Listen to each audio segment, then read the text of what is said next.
ہر انسان جو اپنے حلقوں میں یا جہاں بھی وہ جمتا ہے اور جہاں دین کی، اسلام کی، ایمان کی بات آتی ہے تو یہ چیز کا اظہار ہر انسان کرتا ہے کہ بھائی ایسا کوئی نسخہ ہے کیا، ایسا کوئی طریقہ ہے کیا کہ ایمان کی جو کمزوریاں ہو گئی ہیں وہ نکالی جا سکیں۔ قرآن کو نہیں پڑھنا اور غور و فکر نہیں کرنا یہ سب سے بڑی علامت ہے ایمان میں کمزوری کی، اور علاج کے لیے سب سے پہلی چیز یہی کرنا پڑیں گی۔ ہم لوگوں کا مسئلہ یہ ہے کہ جب بھی قرآن کے بارے میں، قرآن کے پڑھنے کے بارے میں کہا جاتا ہے تو میں سمجھتا ہوں اللہ رحم کرے، امت کے پاس 100 سے زیادہ وجوہات کسی بھی وقت ہوتی ہے، مطلب at any given point of time 100 سے زیادہ ریزن وہ کوٹ کر سکتے ہیں ہم قرآن کیوں نہیں پڑھ رہے ہیں۔ جگہ اچھی نہیں ہے، فلاں اچھا نہیں ہے، موقع اچھا نہیں ہے، حالات اچھے نہیں، میں اچھا نہیں ہوں، جوتا پہنا ہوں، سر پہ ٹوپی نہیں ہے، فلاں نہیں ہے، یہ نہیں ہے، ایسا نہیں ہے، ویسا نہیں ہے، پڑوس میں ایسا، اس کا ویسا، میری سوچ ویسی ہے، ابھی مصروف ہوں۔ 100 بہانے کسی بھی وقت ہمیں ملیں گے نہیں پڑھنے کے، اور ان بہانوں میں سب سے خطرناک اور سنگین بہانے کیا معلوم آپ کو؟ سمجھے تو بھٹک جاتے، یہ سب سے ڈینجر بات ہے۔ قرآن کو پڑھے تو بھٹک جاتے، قرآن کو سمجھنے سے جن لپٹ جاتا، اچھے قرآن پڑھ کر جہنم کے راستے نکل گئے۔ کئی لوگ اچھے خاصے تھے، قرآن پڑھنے اور سمجھنے لگے، راستے سے بھٹک گئے۔ اللہ کی عظمت ہم نے نہیں جانی، وہ کیا ذات ہے، اس نے کیا احسانات ہم پہ کیا ہم نے نہیں جانا، ہم نے اس کو نہیں سمجھا۔ یاد رکھیے اللہ رب العزت نے سورہ فاتر میں کیا فرمایا، تھوڑا سنیے تو صحیح۔ حقیقت میں وہی اللہ کی ذات سے ڈرتے ہیں جو اس کا علم رکھتے ہیں۔ آپ صلی اللہ علیہ وسلم نے فرمایا لذتوں کو مٹانے والی موت کو کثرت سے یاد کیا کرو۔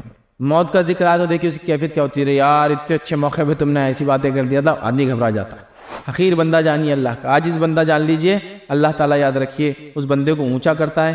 جو بندہ اللہ کے سامنے گرلاتا ہے، عاجزی کا اظہار کرتا ہے، اپنی ذلیل اور گمراہ اور اپنے کمزور ہونے کی جو ہے دہائی لگاتا ہے، رب العزت اس کی مدد کرتا ہے۔ یہ بڑی اہم چیز یاد رکھیے۔ ہم بھی اللہ تعالیٰ کے سامنے گڑگڑائے، آہو بکا کرے کہ میری ایمانی کمزوری میرے رب، میں حقیر ہوں، تو جب تک شیطان سے نہ بچائے مجھے، میں بچ نہیں سکتا ہوں، اس کی وسوسوں سے میں بچ نہیں سکتا ہوں، اس کی چالوں سے نہیں بچ سکتا ہوں، بس تو مجھے سنبھال لے تو اللہ سنبھال لیں گے۔ یاد رکھیے بسم اللہ الرحمن الرحیم، ان الحمد للہ نحمده ونستعینه ونستغفره ونعوذ باللہ من شرور انفسنا ومن سیئات اعمالنا، من يهدي الله فلا مضل له ومن يضلل فلا هادي له، واشهد ان لا الہ الا اللہ وحدہ لا شریک له واشهد ان محمدا عبدہ ورسولہ، وبعد فإن خير الحديث كتاب الله وخير الهدي هدي محمد صلى الله عليه وسلم وشر الأمور محدثاتها وكل محدثة بدعة وكل بدعة ضلالة وكل ضلالة في النار۔ وقال عز وجل في القرآن المجيد أعوذ بالله من الشيطان الرجيم بسم الله الرحمن الرحيم، يا أيها الذين آمنوا اتقوا الله حق تقاته ولا تموتن إلا وأنتم مسلمون، وقال يا أيها الناس اتقوا ربكم الذي خلق من نفس واحدة وخلق منها زوجها بث منهما رجالا كثيرا ونساء واتقوا الله الذي تسألون به والأرحام إن الله كان عليكم رقيبا، وقال يا أيها الذين آمنوا اتقوا الله وقولوا قولا سديدا يصلح لكم أعمالكم ويغفر لكم ذنوبكم ومن يطع الله ورسوله فقد فاز فوزا عظيما۔ اللهم صل على محمد وعلى آل محمد كما صليت على إبراهيم وعلى آل إبراهيم إنك حميد مجيد، اللهم بارك على محمد وعلى آل محمد كما باركت على إبراهيم وعلى آل إبراهيم إنك حميد مجيد، رب اشرح لي صدري ويسر لي أمري واحلل عقدۃ من لسانی یفقہوا قولی، اما بعد۔ تمام تعریفیں اس اللہ عز و جل کے لیے لائق و زیبا ہے جو تمام جہانوں کا بنانے والا اور اسے پالنے والا ہے، اور درود و سلام اس کے آخری نبی محمد صلی اللہ علیہ وسلم پر۔ الحمدللہ ہم تمام یہاں اس ہفتے واری درس کے لیے جمع ہوئے ہیں انشاءاللہ العزیز۔ اس مختصر سے وقت میں آپ تمام کے سامنے ایک بہت ہی اہم عنوان، جس کو کہیں گے بے حد انتہائی اہمیت کے حامل عنوان رکھنے کی کوشش کروں گا، اور ایک ایسا ٹاپک ہے کہ جس ٹاپک کے تعلق سے اکثر اور بیشتر لوگ سوال کرتے ہیں کہ بھائی اس چیز کے تعلق سے ہم کیا کریں، اور آج کا جو ہمارا عنوان ہوگا وہ ہوگا ایمانی کمزوریوں کا علاج، یا پھر ایمان میں جو کمزوریاں آ جاتی ہیں ان کا علاج ہم کیسے کریں۔ اور یہ ایک ایسا ٹاپک ہے اور ایک ایسی بات ہے جو ہر فرد، ہر انسان جو اپنے حلقوں میں، اپنی مجلسوں میں، جماعت میں یا جہاں بھی وہ جمتا ہے، اور جہاں دین کی، اسلام کی، ایمان کی بات آتی ہے تو یہ چیز کا اظہار ہر انسان کرتا ہے کہ بھائی ایسا کوئی نسخہ ہے کیا، ایسا کوئی طریقہ ہے کیا کہ ایمان کی جو کمزوریاں ہو گئی ہیں وہ نکالی جا سکیں، یا ایمان میں جو کمزوری آ گئی ہے ان کمزوریوں کو ہم کیسے دور کریں۔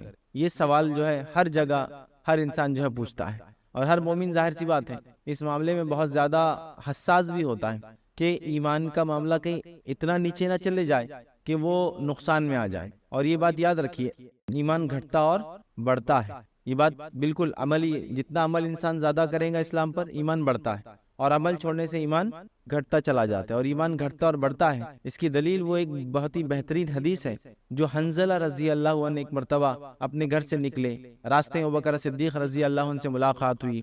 ابوبکر صدیق نے کہا حنظلہ کیا باتیں بڑے پریشان دکھتے ہو؟ تو انہوں نے جو جواب دیا تھا وہ جواب اس چیز کی دلیل ہے کہ ایمان بڑھتا اور گھٹتا ہے، کم ہوتا ہے اور زیادہ ہوتا ہے۔ تو آپ نے کہا حنظلہ تو منافق ہو گئے۔ ابوبکر صدیق رضی اللہ عنہ نے کہا کہ کیا ہوا ایسے؟ تو کہا جب نبی اکرم صلی اللہ علیہ وسلم کی مجلس میں ہوتے ہو تو ایمانی کیفیت الگ ہوتی ہے، جب نبی اکرم صلی اللہ علیہ وسلم کی مجلسوں سے اپنے گھر چلے جاتے ہیں، بیوی بچوں میں چلے جاتے ہیں، تو ایمانی کیفیت کچھ اور ہوتی ہے۔ ابوبکر صدیق رضی اللہ عنہ نے جب یہ سنا تو کہا میری کیفیت بھی ایسی ہے، نبی اکرم صلی اللہ علیہ وسلم کے پاس ہوتا ہوں تو الگ حالات ہوتے ہیں، گھر جاتا ہوں تو الگ حالات ہوتے ہیں۔ تو حنظلہ رضی اللہ عنہ نے اس کیفیت کو نفاق والی علامت سمجھی کہ نبی کی موجودگی میں الگ معاملہ، باہر الگ معاملہ۔ جب وہ پہنچے دوڑے دوڑے نبی اکرم صلی اللہ علیہ وسلم کے پاس اور یہ شکایت کی کہ ہم لوگ یہ سمجھ رہے ہیں کہ ہم منافق ہو گئے کہیں، اس لیے کہ ہماری کیفیت یہ کہ آپ کے ساتھ جب ہوتے ہیں تو الگ کیفیت ہوتی ہے، اور جب آپ سے دور چلے جاتے ہیں الگ کیفیت ہوتی ہے۔ تو نبی اکرم صلی اللہ علیہ وسلم نے فرمایا اگر تم جو کیفیت میں میرے پاس ہوتے ہو، اگر اسی کیفیت میں اپنے گھر جا کر بھی باقی رہو تو فرشتے آ کر تم سے مصافحہ کرنے لگیں گے۔ اور پھر فرمایا حنظلہ یہ الگ الگ وقت کی الگ الگ باتیں ہوتی، مطلب جو الگ الگ مجلسوں میں موجود ہوتے ہو تو وہاں کا الگ الگ کیفیتیں ہوتی ہیں۔ یہ حدیث خود اس کی دلیل ہے کہ ایمان بڑھتا اور گھٹتا ہے، کہ نبی کی صحبت میں بڑھ گیا، نبی کی صحبت چھوڑ دے تو گھٹ گیا، اور اگر نبی کی صحبت میں جو کیفیت تھی صحابہ کی اگر وہ گھروں میں ہو جاتی تو پھر فرشتے آ کر بازاروں میں اور گھروں میں ان سے مصافحہ کرتے، شیک ہینڈ کرتے، ہاتھ ملاتے۔ تو پتہ چل گیا ایمان گھٹتا اور بڑھتا ہے، اور یہ بھی پتہ چل گیا کہ ایمان والے کو ہمیشہ ایمان کے بارے میں فکر مند رہنا چاہیے۔ حنظلہ رضی اللہ عنہ، ابوبکر صدیق رضی اللہ عنہ جیسے صحابی اپنی ایمان کے بارے میں فکر مند تھے، اور عام طور سے یہ بات بھی بڑی کثرت سے سنی جاتی ہے کہ لوگ جب بھی مجلسوں میں یا کہیں ملتے ہیں، ایمان والے خاص طور سے مسلمان جو ہیں، تو یہ باتوں کا اظہار برابر کرتے ہیں کہ یار ایمان بڑا کمزور ہو گیا، جس کے بالکل پلین لینگویج اور عام زبان میں بولتے ہیں یار بیٹری ڈسچارج ہو گئی۔ بالکل کامنلی یہ ورڈ سنا ہوں گا آپ نے عام طور سے، تو ذرا یار اجتماع میں گئے تو چارج ہو جاتی، ذرا میں فلاں گیا تو چارج ہو گئی تھی، میں نے دینی تقریر سن گیا تو میں چارج ہو گیا ہوں۔ یہ ہوتا ہے یاد رکھ، ایمانی کیفیتیں الگ الگ موقعوں پر الگ الگ حالات کے اعتبار سے اونچی اور نیچی ہوتی، یاد رکھیے۔ لیکن ایمان کی ان چیزوں پہ یاد رکھیے گھٹتے اور بڑھتا نہیں ہے، یہ غلط فہمی میں کوئی مت ہے، وہ فکس ہے۔ لیکن جن چیزوں پہ ہم ایمان لاتے ہیں اس پر ایمان ہمارا گھٹتا اور بڑھتا، مطلب اس کے عمل کے اعتبار سے بڑھ جاتا ہے، من نہ کرے تو گھٹ جاتا ہے۔ سمجھے آپ بات؟ تو بہرحال ایمان میں آنے والی کمزوریوں کا ہم علاج کیسے کریں، یا ایمانی کمزوریوں کا علاج ہم کیسے کریں؟ یوں تو ایمانی کمزوریوں کے علاج کے لیے علماء نے بہت ساری باتیں لکھی، یاد رکھ، بہت ساری باتیں لکھی۔ اب ایمان کیوں کمزور ہوتا ہے میں وہ ٹاپک نہیں لے رہا ہوں یار، چونکہ اس میں جائیں گے تو بہت لمبا وقت لگے گا۔ لیکن کمزور ہو جائے تو کیا کریں میں وہ رکھوں گا۔ تو اس میں دونوں باتیں ایک ساتھ ہیں، ان چیزوں کو چھوڑنے کی وجہ سے کمزور ہوتا ہے تو ان چیزوں کو حاصل کرنے سے بڑھ جاتا ہے۔ مطلب ایمانی کمزوریوں کا علاج میں جب رکھوں گا کہ علاج میں یہ کریے، یہ کیجیے، یہ کیجیے، تو اس کا دوسرا معنی یہ ہے کہ یہ چھوڑنے سے ایمان کمزور ہو گیا تھا، لہٰذا یہ کرنے سے واپس، جیسا انسان نے کھانا چھوڑ دیا تو کمزور ہو گیا تھا، اب کھانا کھا لیا طاقتور ہو گیا، تو کوئی بولے گا کمزوری کیوں آئی تھی؟ کمزوری اس لیے آئی تھی کھایا نہیں تھا، کھانے سے علاج ہو گیا مطلب طاقت آ گئی۔ تو ایٹ دا سیم ٹائم علاج بھی ہے اور کیوں کمزور ہوتا ہے وہ بھی اس میں شامل ہے، یاد رکھیں۔ جیسے قرآن پڑھنے سے بڑھتا ہے تو قرآن چھوڑنے کا نتیجہ ہے کہ ایمان کمزور ہو گیا، سمجھے؟ تو ایسے علماء نے تو کئی باتیں رکھی ہیں، ان باتوں میں سے میں نے 10 پوائنٹس چنے، یہ 10 میں اس لیے چنا ہوں پوائنٹ کی یاد رکھنے میں آسان ہوتا ہے، انسان کو سمجھنے میں آسان۔ تو 10 پوائنٹس میں آج آپ کے سامنے رکھوں گا کہ ایمان میں جو کمزوریاں آ جاتی ہے اس کا علاج کیا ہے۔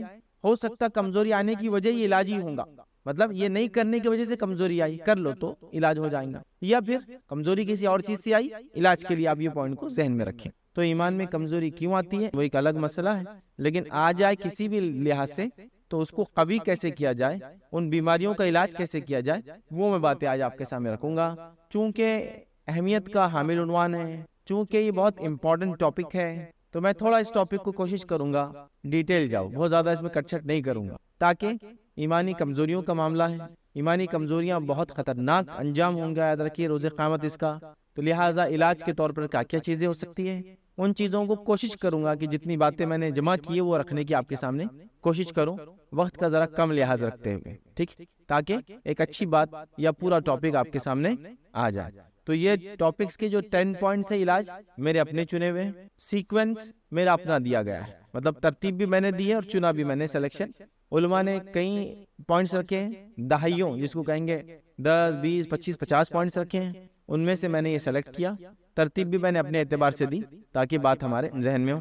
اب میں ایمانی کمزوری کی بات کر رہا ہوں، یاد رکھیے، تو اس کا مطلب جس میں کمزوری ہے وہ پہلے سے ایمان والا ہے، تو میں اوپری ڈیٹیل میں نہیں جا رہا ہوں، سمجھ رہے ہیں؟ وہ ڈیٹیل میں نہیں جا رہا ہوں، چونکہ ایمانی کمزوریوں کا علاج مطلب وہ جس کے بارے میں کہہ رہا ہوں وہ ایمان والا ہے، ایمان والا ہے مطلب وہ پہلے سے ایمان رکھتا ہے، اب اس میں کمزوری آ گئی ہے تو بس اس کا علاج رکھ رہا ہوں۔ کوئی انسان مسلمان ہی نہ ہو تو اس کے لیے ٹاپک کو فائدہ نہیں دیں گا، چونکہ اس کا تو ایمان ہی نہیں بیسیکل، ٹھیک۔ بہرحال ایمان کیا ہوتا ہے میں سمجھتا ہوں آپ سب جانتے ہیں، ٹھیک ہے۔ ایمان یقین، بھروسہ، فیتھ، بلیف، الگ الگ بہرحال آستھا جس کو کہیں گے، یہ اس کا معنی ہوتا ہے۔ تو ہمارا ایمان ہے کچھ چیزوں پر، وہ اللہ ہے، اس کے فرشتے ہیں، کتابیں، رسول، آخرت، تقدیر، اور بھی اس کے علاوہ کئی چیزیں جو ہو چکی ہے جو قیامت سے پہلے ہوں گی، اور کئی چیزیں ایمان میں داخل ہیں ہمارے۔ اب وہ کیا ہوتا ہے میں اس کی تفصیلات میں بھی نہیں جا رہا ہوں، چونکہ ایمان کیا ہے میں آلریڈی پہلے کئی بار کئی ٹاپکس میں رکھ چکا ہوں۔ تو آئیے ایمانی کمزوریاں اور اس کا علاج کیسے کریں، وہ چند باتیں میں آپ کے سامنے رکھتا ہوں، یاد رکھیے۔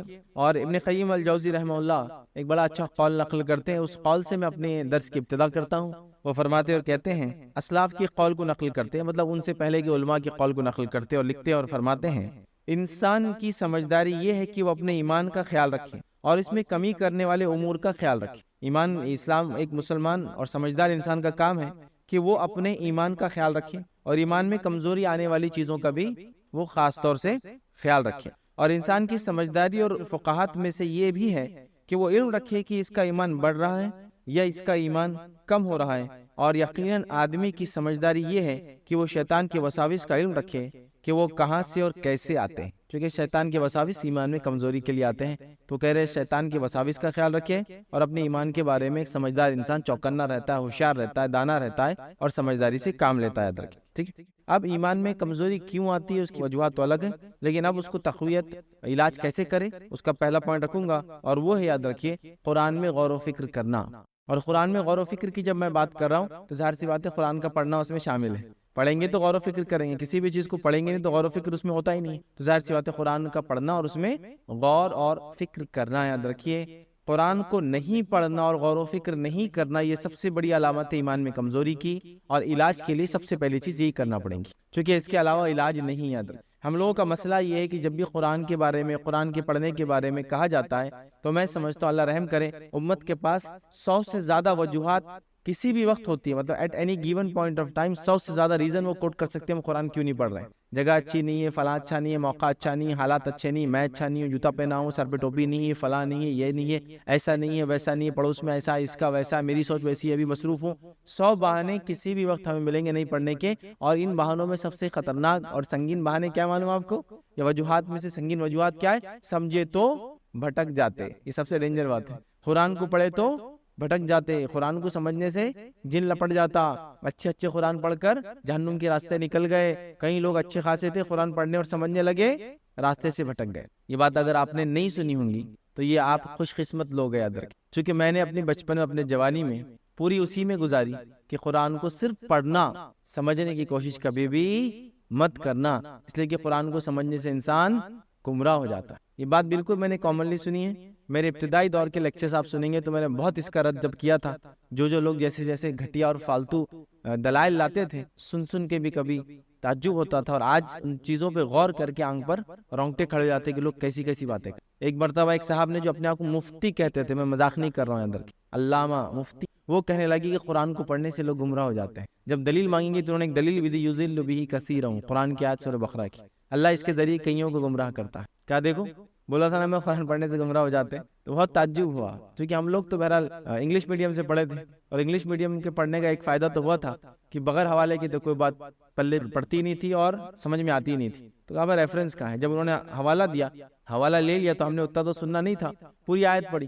پوری آیت یہ کہ اللہ تعالیٰ نہیں شرماتا کہ وہ اپنی کتاب میں ایک مچھر کی مثال دے، کہ تو یہودیوں نے مذاق اڑاتا یہ کیا رب ہے تمہارا، مچھر کی مثال دیتا، مکھی کی مثال دیتا، اس کی مثال دیتا۔ تو اللہ نے جواب میں کہا کہ اللہ تعالیٰ نہیں شرماتا کہ وہ اپنی کتاب میں مکھی یا مچھر کی مثال دے، اور پھر آگے فرمایا اسی کے ذریعے، انہی مثالوں کے ذریعے یضل بہ کثیر، اور بہت ساروں کو اللہ ایسا گمراہی دیتا ہے، مطلب حق پہنچاتا ہے، جب وہ نہیں مانتے گمراہ دیتا ہے۔ وَيَهْدِي بِهِ كَثِيرًا، اس کی بات کی آیت کنٹینیو ہو رہی ہے، اور کئیوں کو اس سے ہدایت دیتا ہے، گمراہی نہیں دیتا ہے اس کتاب کے ذریعے مگر اس کو جو فاسق ہوتا ہے۔ تو خود آیت نے جواب دے دی، تو یہی تماچا پڑ گئی کہ آیت کے اندر کہ اللہ گمراہی دیتا ہے، ہدایت دیتا ہے اس کتاب سے، گمراہی نہیں دیتا مگر فاسقوں کو۔ تو اب تو پڑھنے والے کی نیت پہ قرآن کس نیت سے پڑھا اس کو وہ ملے گا۔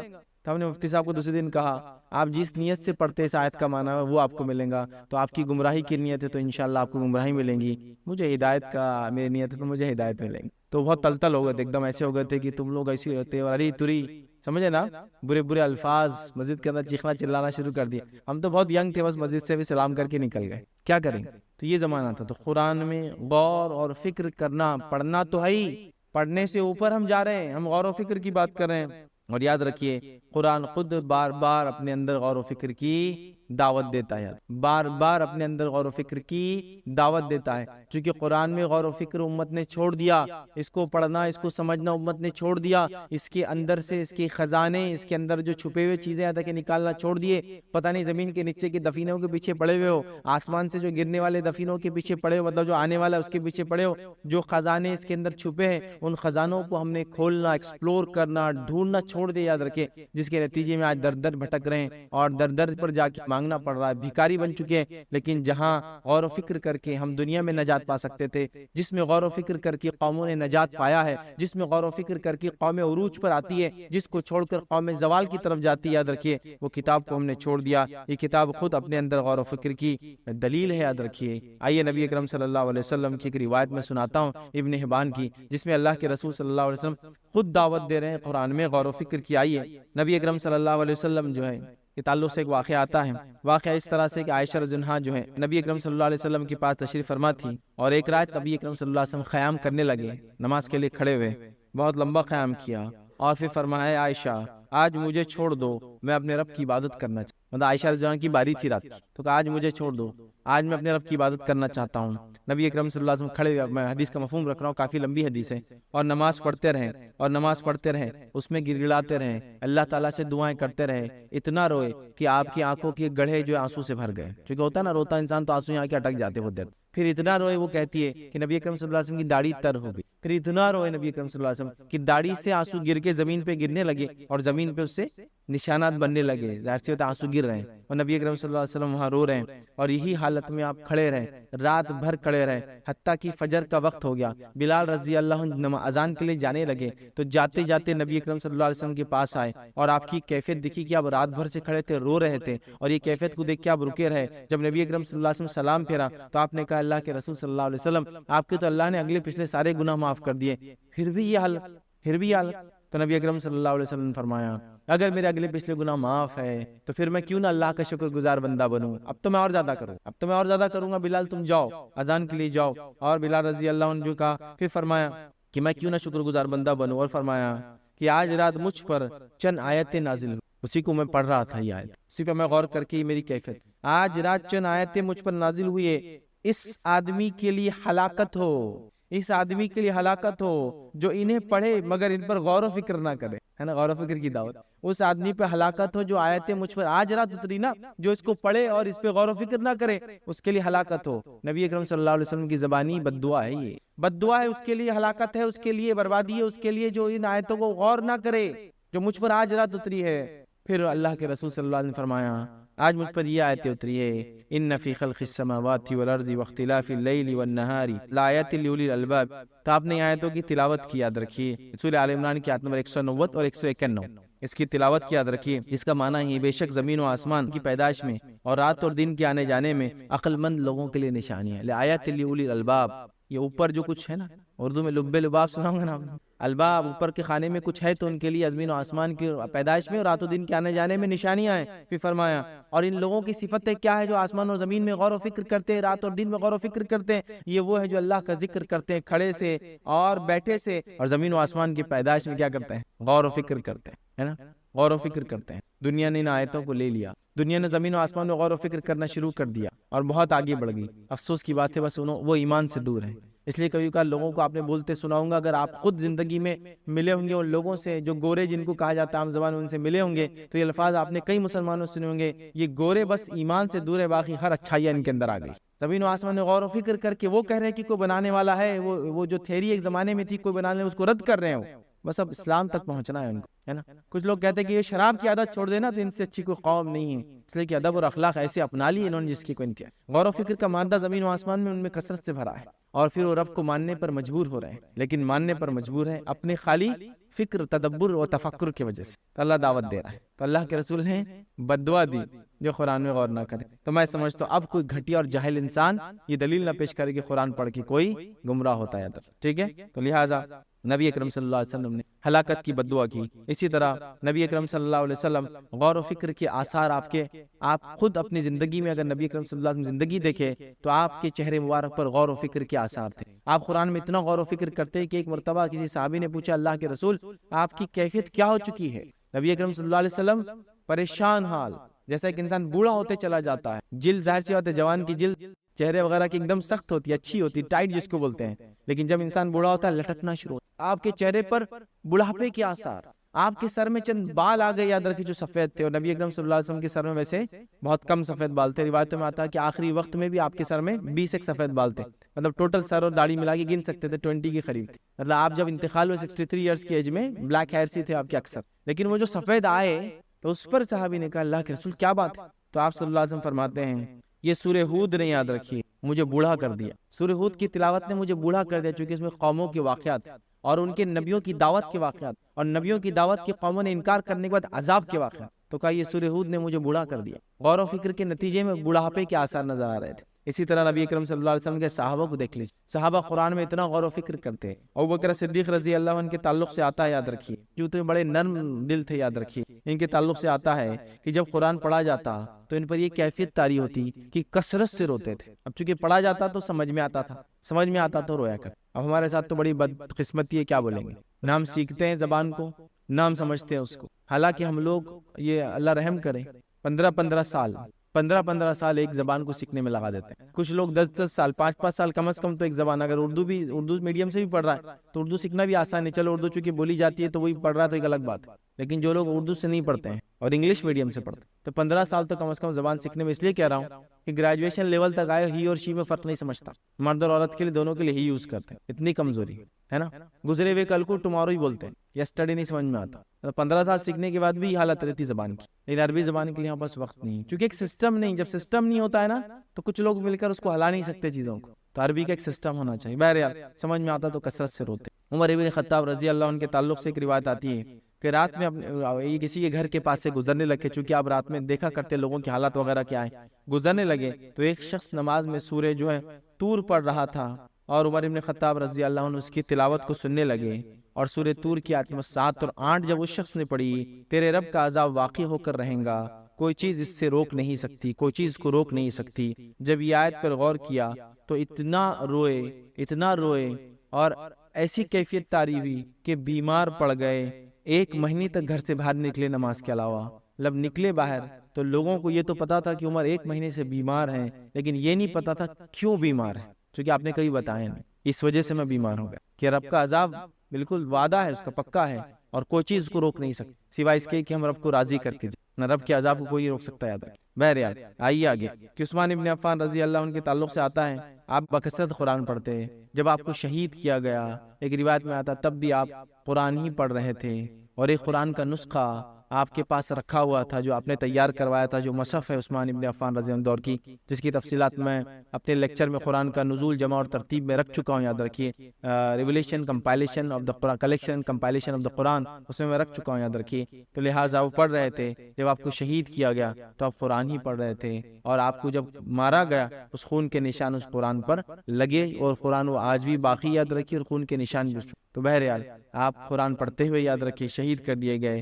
اسی طرح کئی نیکوکاروں کے واقعات ہم جانتے ہیں. آئیے ایک چھوٹا سا واقعہ سناتا ہوں جس کے اندر واقعہ یوں آتا ہے کہ ایوب کہتے ہیں کہ میں نے جو سعید بن جبیر سے جو ہے یہ سنا ہے، انہوں نے نماز کے اندر ایک آیت کو بار بار 20 سے بھی زیادہ تلاوت کیا، اور وہ آیت یہ تھی جو تلاوت کرتے واتقوا یوما ترجعون فیہ الی اللہ، اور اس دن سے ڈرو جس دن تم سب اللہ کی طرف جاؤ گے. تو وہ نمازیں پڑھ رہے تھے، ریپیٹ کر رہے تھے. اسی طرح ایک واقعہ آتا ہے کہ ابراہیم بن بشار کہتے ہیں علی بن فضیل جو ہے یہ آیت پڑھ رہے تھے، علی بن فضیل جو رحمۃ اللہ علیہ یہ آیت پڑھ رہے تھے اور یہ آیت کو تلاوت کر رہے تھے، جس کا معنی ہے اور اگر آپ وہ منظر دیکھ لیں جب یہ آنکھ کے سامنے کھڑے ہوں گے، وہ لوگ جو ایمان نہیں لائیں گے روز قیامت کھڑے ہوں گے تو کہیں گے کاش ہم واپس لوٹا دیے جاتے، ایک موقع ہمیں دیا جاتا. وہ کہتے یہ آیت پڑھ رہے تھے اور یہ آیت کو پڑھتے گئے اور اسی حالت میں وہ انتقال کر گئے، اور اس کے بعد نماز جنازہ کے لیے وہ کہتے مجھے ہی بلایا گیا ان کی پڑھانے. مطلب میرے سامنے وہ آیت پڑھ رہے تھے اور اس آیت کو پڑھ کے ان کی یہ کیفیت ہو گئی کہ ان کا انتقال ہو گیا، اور پھر دیکھیے مجھے ہی ان کی نماز جنازہ پڑھانے کے لیے بلایا۔ تو دیکھیے کیسی کیفیت طاری ہوتی تھی کہ لوگ ان کی جانیں چلی گئی، رو دیے، بیمار ہو گئے مہینہ مہینہ۔ یہ تقویٰ تھا، یہ قرآن کو پڑھنے کا اثر تھا، اور یہ ایمانی کمزوری کا واحد سب سے بڑا علاج، واحد سب سے بڑا علاج، کہ واپس اس کتاب سے رشتہ جوڑ لے جس کتاب کی وجہ سے ہم نے ایمان سیکھا۔ ظاہر سی بات ہے، نبی آئے، نبی نے جو ہے آپ پہ قرآن نازل ہوا اور ہمیں ایمان سکھا۔ تو یہ کتاب ہماری بنیاد یاد رکھیے، اور قرآن میں ہم جو ہے غور و فکر کرے۔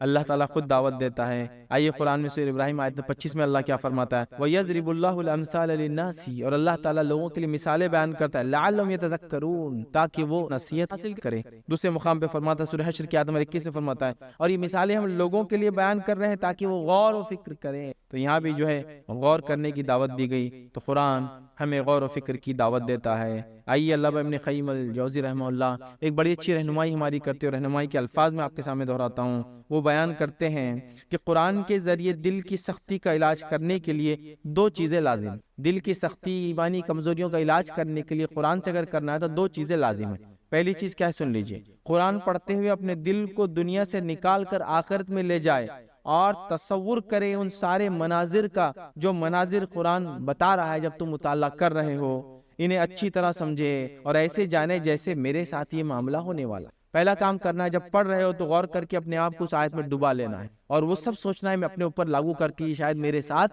ہو رہا ہے۔ پہلا کام یہ کرنا پڑتا، تو دلوں کے زنگ دھل جاتے، ایمانی کمزوریاں نکل جاتی ہیں۔ دوسرا کہتے ہیں، دوسری چیز جو کرنا ضروری ہو کیا ہے؟ دوسرے نمبر پر قرآن کے معنی اچھی طرح سمجھنے کے بعد سوچے کہ یہ سب کیوں بتایا جا رہا ہے، آخر کیوں بتا رہا اللہ یہ واقعات پرانے، سوچو اس پر۔ پھر وہ کہتے ہیں کیوں بتایا جا رہا ہے، اس مقصد کو جان کر اپنی اصلاح کرے۔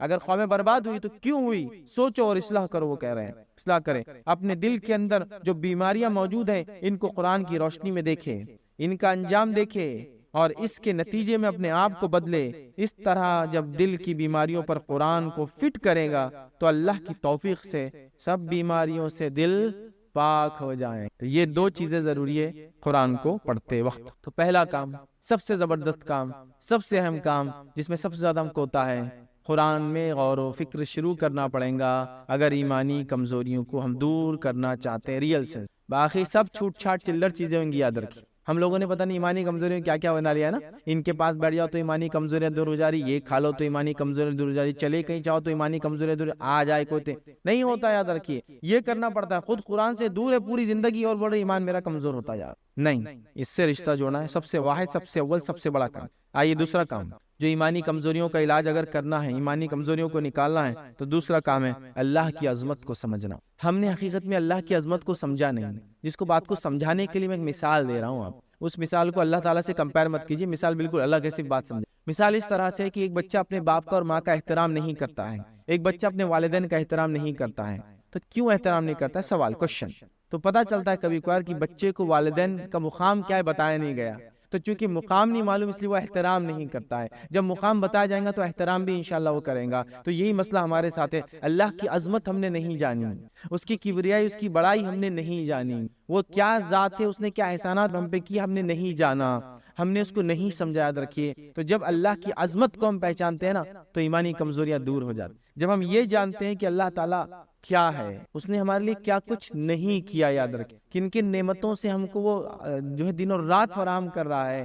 امن والی نعمت کو صرف لے لے، جس ملک میں ہم رہتے ہیں امن والا ملک ہے، تو یہ نعمت کو خالی گن لے اور ان لوگوں سے کمپیئر کرے جن کے ملک آزاد نہیں اور امن میں نہیں ہے، تو ہم اللہ کا شکر ادا کریں گے کہ کیا دیا۔ تو اللہ کی عظمت کو سمجھیے۔ ہمارے پاس ذکر کا ایک تصور ہے، عظمت تو نہیں، بڑائی کا ایک تصور ہے، وہ بھی منمانا ہے، کیسے بھی نکال لیا، وہ یہ پڑھ لو وہ پڑھ لو وہ کرو، لیکن اللہ کی عظمت کو نہیں جانا، اس کی ذات کو ہم نے نہیں پہچانا، اس کی قدر نہیں کی جیسا قدر کرنے کی ضرورت تھی۔ کچھ لوگوں نے ماں باپ کی قدر جان لی، اتنی جان لی کہ ماں باپ والدین کو اللہ سے اوپر کر دیا۔ نہیں بولے امی ابا بولتے ہیں نماز نہیں پڑھا تو نہیں پڑھ رہا، ارے ماں باپ اللہ نے دیے ہوئے ہیں، اس کا مطلب ماں باپ کی قدر تو جان لی، عظمت اللہ کی عظمت نہیں جانی ابھی۔ کچھ لوگوں نے صحابہ کی عظمت اتنی جان لی کہ اللہ سے اوپر کر دیا، نعوذ باللہ ان کو۔ کچھ لوگوں نے اماموں کی عظمت اتنی جان لی کہ ان کو نبی سے اوپر لے کے چلے گئے۔ کچھ لوگوں نے جو ہے جو ہے امت کے نیکوکار لوگوں کی اتنی عظمت کر لی کہ صحابہ اور انبیاء سے ان کو اوپر لے کے چلے گئے. نہیں، سب سے مین، سب سے بڑی عظمت اللہ رب العزت کی ہے. اللہ رب العزت کے بعد اس کے نبی کی ہے، نبی کے بعد اس کے اصحاب کی، اور اس کے بعد دیگر لوگوں کی یاد رکھیے. تو لہٰذا اللہ کی عظمت کو جانیے، اس کی قدر کیجیے. صحیح بخاری کی روایت ہے، اللہ کے رسول صلی اللہ علیہ وسلم فرماتے اور کہتے ہیں، جسم میں ایک ایسا ٹکڑا ہے جب وہ درست ہو جاتا ہے سارا جسم درست ہو جاتا ہے، اور اگر اس میں فساد ہو جاتا ہے تو سارے جسم میں فساد ہو جاتا ہے. اور وہ ٹکڑا گوشت کا چھوٹا سا دل ہے، جب اس میں فساد آ جاتا ہے تو پورا جسم بگڑ جاتا ہے، اور اس کی اصلاح ہو جاتی ہے تو پورے جسم کی اصلاح. تو اللہ کی عظمت جگائیے اپنے دل میں، اس کی اصلاح ہو جائیں گی، یہ پورے جسم کی اصلاح کر دیں گا. دل کی اصلاح بگاڑ آ جائے گا، پورا جسم کا بگاڑ آ جائے گا. ٹھیک ہے، تو یہ بڑی اہم بات ہے. اللہ رب العزت نے سورہ انعام کے اندر اس بات کو یوں دہرا رکھا، وما قدر اللہ حق قدرہ، اور اللہ تعالیٰ کی حقیقت میں جیسا قدر کرنا چاہیے تھا ہم نے قدر نہیں کی. تو اللہ کی عظمت یاد رکھیے، اللہ کی بڑائی یاد رکھیے، اس کو ہم سمجھیں. اور اللہ رب العزت نے وہ کیا ذات ہے، وہ کیسی ذات ہے، تھوڑا سا غور کیجیے. اللہ رب العزت نے قرآن کی ایک آیت میں فرمایا، والاول، وہی جو سب سے اول ہے، والآخر، اور وہی رہیں گا جو آخر تک رہنے والا ہے، والظاہر، وہی ظاہر ہے، والباطن، وہی باطن ہے. اگر خالی اتنی بات کو ہم سمجھنے لگے، اس کا اول ہونا کیا ہے، اس کا آخر ہونا کیا ہے، اس کا ظاہر ہونا کیا ہے، اس کا باطن ہونا کیا ہے، تو ہم تعجب کرنے لگیں گے اللہ کی کیا عظمت. سننے کی خالی ایک مثال لے لیجیے، اور اس کے علم کی ایک مثال لے لیجیے کہ اللہ تعالیٰ ہر کسی کی سنتا ہے. انسانوں میں سنتا ہے، چرند پرند میں سنتا ہے، جنوں میں سنتا ہے، فرشتوں کی سنتا ہے، سب کی سنتا ہے. جتنے پکارتے ایک ساتھ سنتا ہے، کوئی کمی نہیں آتی اس کے سننے میں. یاد رکھیے اتنے لوگوں کے پکارنے سے. اور سب کی منتیں پوری کر سکتا ہے اور کرتا ہے، اور سب کی حاجتیں پوری کر سکتا ہے اور کرتا ہے. کر سکتا ہے اور کرتا، میں کیوں کہہ رہا ہوں کر سکتا ہے؟ مطلب کچھ چیزوں کو اپنی حکمت سے نہیں کرتا ہے، حالانکہ وہ کر سکتا ہے، پھر بھی نہیں کرتا ہے چونکہ وہ جانتا ہے یہ تمہارے لیے اور ہمارے لیے بہتر نہیں. تو سب کی سن سکتا ہے، سب کو سب کچھ دے سکتا ہے، اس کے بعد بھی اس کی خزانوں میں اتنی کمی بھی نہیں آئیں گی. جتنا ایک سمندر میں سوئی ڈبا کے تم نکالو تو سوئی کے نوک پر جتنا پانی آئے گا، اللہ کے خزانے میں اتنی کمی بھی نہیں آتی اگر پورے جن اور انسان سب کچھ بھی مانگ لے اور سب کی وہ سن بھی لے. اگر سب کچھ بھی دنیا مانگ لے، اتنا عظیم ہے، یاد رکھیں اتنا عظیم ہے. سب کی سنتا ہے، ہر وقت سنتا ہے، ہر بار سنتا ہے، ہر چیز کو علم رکھتا ہے. انسان کا علم، وہ کیا کرتا ہے، وہ کیا کھاتا ہے، وہ کہاں جائیں گا، وہ کہاں آئیں گا، جب سے انسانیت پیدا ہوئی تب سے لے کر آخر تک کتنے لوگ آئیں گے، ان سب کی، اور جنوں کی، اور چرند پرند کی، اور چوٹیوں کی، اور مچھلیوں کی. اب انکاؤنٹیبل مخلوق ہے اللہ تعالیٰ کی، سب کا علم اس کو با ایک وقت بغیر مشکل اور پریشانی کے. کیسی عظیم ذات. کسی کہنے والے نے بڑی عظیم بات کہی تھی، بڑی اچھی بات کہی. اس نے کہا تھا کہ کھلے کے مقابلے میں، ظاہر کے مقابلے میں باطن میں گناہ کرنے سے بچو، اس لیے کہ باطن میں گناہ کرنے کا مسئلہ یہ ہے کہ جو جج ہے وہی گواہ ہے. باطن میں گناہ کا مسئلہ یہ ہے جو جج ہے وہی گواہ ہے. جب کھلے میں انسان نے گناہ کیا تو کیوں اللہ کے سامنے کئی لوگ گواہ ہوں گے، اللہ ہمارے سامنے قتل کیا، ہمارے سامنے زنا کیا، ہم کو معلوم تھا فلاں کیا، تو گواہ الگ ہے، جج الگ ہے. لیکن اکیلے میں جب انسان گناہ کرتا ہے تو اللہ ہی جج ہے، تو اللہ ہی گواہ بھی، وٹنس بھی اس کے. تو اکیلے باطن میں گناہ کرنے سے ڈرو، اس لیے کہ اس معاملے میں جو گواہ ہے وہی جو ہے فیصلہ کرنے والا، وہی جج اور حاکم ہے، وہی قاضی ہے. سمجھ رہا بات؟ تو لہٰذا اللہ کی عظمت کو سمجھنا بڑا اہم ہے، یاد رکھیے. صحیح بخاری کی روایت ہے، نبی اکرم صلی اللہ علیہ وسلم فرماتے ہیں، اللہ تعالیٰ قیامت والے دن زمینوں کو پکڑ لیں گے اور آسمان کو اپنے دائیں ہاتھ میں لپیٹ لیں گے، پھر فرمائیں گے میں بادشاہ ہوں، کہاں ہے زمین کے حکمراں، کہاں ہے زمین کے بادشاہ، کہاں ہے وہ جو جبر و زبردستی لوگوں سے، این المتکبرون، کہاں ہے وہ جو تکبر کر. اور اس روز اس کی بادشاہت کے علاوہ کوئی بادشاہت نہ ہوں گی. زمین و آسمان کو اللہ رب العزت جو ہے اپنے دائیں ہاتھ میں جو ہے لپیٹ لیں گے، سب پوری کائنات دائیں ہاتھ میں. کیسا؟ واللہ عالم، وہ ہم نہیں جانتے، واللہ ہی بہتر، اس کی ذات کو جو بہتر و زیبا ہوں گا. سمجھ رہا ہے بات؟ تو لہٰذا یاد رکھیے، اس چیز کو سمجھے، اللہ رب العزت کی جو ہے ہم عظمت کو سمجھے. صحیح مسلم کی روایت ہے، نبی اکرم صلی اللہ علیہ وسلم فرماتے ہیں، اللہ تعالیٰ کے سامنے نور کے پردے ہیں، اگر نور کی یہ پردے ہٹ جائے، یاد رکھے، تو اس کی چہرے کی نورانیت کی شعاؤں سے جہاں تک نظر پہنچیں گی ہر چیز جل جائیں گی. اس لیے اللہ کو کوئی دیکھ نہیں سکتا، یاد رکھے، جب تک کہ وہ نہ چاہے. اللہ کے سامنے نور کے پردے ہیں، اگر یہ پردے ہٹ جائے تو جہاں تک اس کی نور کی روشنی جائیں گی، اس کی شعاؤں سے ہر چیز ختم ہو جائیں گی. یہ ذات ہے ہمارے رب کی، یاد رکھیے. تو ہمیں اس کی عظمت کو جاننا ہے، تو ایمانی کمزوریاں کم ہو جائیں کہ کتنے احسانات وہ مجھ پہ دن بھر میں کر رہا ہے اور میں کیسے ناشکر، کتنے احسانات مجھ پہ کر رہا ہے اور پھر میں اس کے دین کو کیسے چھوڑ سکتا. ٹھیک ہے. آئیے تیسری چیز جو ایمانی کمزوری کا علاج ہے، وہ تیسری چیز یاد رکھیے، دین کا علم طلب کرنا. علم کی کمی، وہ ظاہر سی بات ہے، وہ پہلے پوائنٹ کو بھی لاگو ہے، قرآن کو پڑھنا ہو بھی علم کی کمی میں. دوسرے پوائنٹ کو بھی، اللہ کی عظمت جب بھی جانیں گے جب علم ہوگا. پھر بھی میں تیسرے پوائنٹ پہ رکھ رہا ہوں اس کو، تیسرے صورت، کیونکہ ماشاءاللہ آج کل تو ہم بہت پڑھے لکھے لوگ ہیں، تو ہمارے پاس ڈگریوں کی تو کوئی کمی نہیں ہے، علم کی کمی بہرحال پھر بھی باقی. مطلب کھانا تو بہت کھایا لیکن پچا کچھ بھی نہیں، ایسا معاملہ ہے نا. تو ڈگریاں تو بہت ہیں لیکن علم کی کمی تو ہے، اس لیے میں تھرڈ پوائنٹ رکھ رہا ہوں. ٹھیک ہے، اللہ کو ماننے والے بھی ہم دعویٰ کرتے ہیں، اس کی عظمت کو پہچاننے کا دعویٰ کرتے ہیں. قرآن تو صرف ہماری کتاب ہے نا، لپیٹ کے رکھ دی، اس کو کسی کو آدمی لگانے دیتے، لہٰذا اس سے تیسرے پہ رکھ رہا ہوں، ورنہ یہ اول فرسٹ پوائنٹ بھی ہو سکتا. علم کی کمی یاد رکھیے، دینی علم طلب کرنا، اس کی طلب رکھنا، اس کی کوششیں کرنا، یہ بڑی اہم چیز ہے، یاد رکھیے. اور اللہ رب العزت نے سورہ فاتر میں کیا فرمایا، تھوڑا سنیے تو صحیح. انما یخشی اللہ من عبادہ العلماء، حقیقت میں وہی اللہ کی ذات سے اللہ فرما ڈرتے ہیں جو اس کا علم رکھتے ہیں. کیا فرمایا؟ انما یخشی اللہ من عبادہ العلماء، اس کے بندوں میں وہی لوگ اللہ سے حقیقت میں ڈر رکھتے ہیں، خشیت رکھتے ہیں، جو عالم ہے اس کے علم رکھتے ہیں. علم بڑی بیس ہے، یاد رکھیے. علم نہیں ہو تو آدمی جہالت میں کفر کر بیٹھتا ہے، جہالت میں تکبر کرتا ہے، جہالت کے اندر حسد رکھتا ہے. جہالت نے پتہ نہیں کیا کچھ لوگوں نے کر دیا، فرعون، حامان، نمرود اور شداد اس کی مثال ہے. سمجھ رہا بات؟